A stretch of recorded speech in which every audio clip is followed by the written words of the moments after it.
अपना पाकिस्तान के साथ मैं हूं महाविश निसार और आज हम मौजूद हैं एफबी एरिया कराची के तालीमी बाग में। तो तालीमी बाग का नाम जहन में आते ही माइंड में आने लगता है कि शायद कुछ यहाँ पर फन एक्टिविटीज़ के साथ साथ कुछ को करिकुलम एक्टिविटीज़ भी होती होंगी बच्चों के लिए।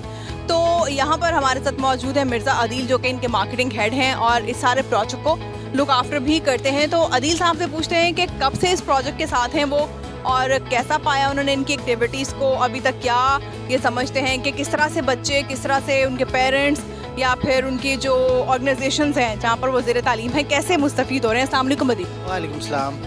मैं ये चाहूँगी कि आप हमें तालीमी बाग की कहानी सुनाएं। ओके, देखिए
झील में 12,000 मछलियाँ थीं, फिर जिनकी तादाद कम भी करना पड़ी। तो बहुत अच्छा लग रहा है, हालांकि दोपहर का टाइम है, लेकिन झील चूँकि पानी है, ठंडी हवा है, ओपन प्लेस है, तो एक अच्छी फील आ रही है। और ये एक आइलैंड बनाया गया है, मेरे कैमरामैन अगर आपको दिखाएं, और इस पर भी इनकी वर्किंग जारी है। इस आइलैंड को मज़ीद फंक्शनल और मज़ीद खूबसूरत बनाया जाएगा, और इनका ये प्लान है कि इस आइलैंड पे एक छोटा सा रेस्टोरेंट बना दिया जाए ताकि फैमिलीज़, बच्चे जो हैं वो ज़्यादा अच्छे से शाम में एंजॉय कर सकें। तो हम इस वक्त तालीमी बाग की झील में एक बोट राइड ले रहे हैं, और तालीमी बाग के नाम से जहन में आ रहा था कि यहाँ पे शायद सिर्फ बच्चों को पढ़ाया जाता होगा, क्लासेस होती होंगी, लेकिन ये बाग, ये गार्डन जो है ये बनाया गया है को करिकुलम एक्टिविटीज़ के लिए। यहाँ पे एक मिनी ज़ू है, हॉन्टेड हाउस है, प्ले एरियाज़ हैं, जो कि देख के हमें बहुत अच्छा लगा कि बच्चों के लिए एजुकेशन के साथ साथ एक एंटरटेनमेंट का, लर्निंग का मुकम्मल यहाँ पे अरेंजमेंट है, सारे सोर्सेज उसके मुकम्मल हैं। इसी तरह से दोबारा किसी नई जगह पर आपसे मुलाकात होगी, कुछ मज़ीद फ़न, एंटरटेनमेंट और इंफोटेनमेंट यानी कि कुछ ऐसी इन्फॉर्मेटिव चीज़ें आपसे शेयर की जाएंगी। अपना पाकिस्तान के साथ जुड़े रहिए, अपना ख्याल रखिएगा। खुदा हाफ़िज़।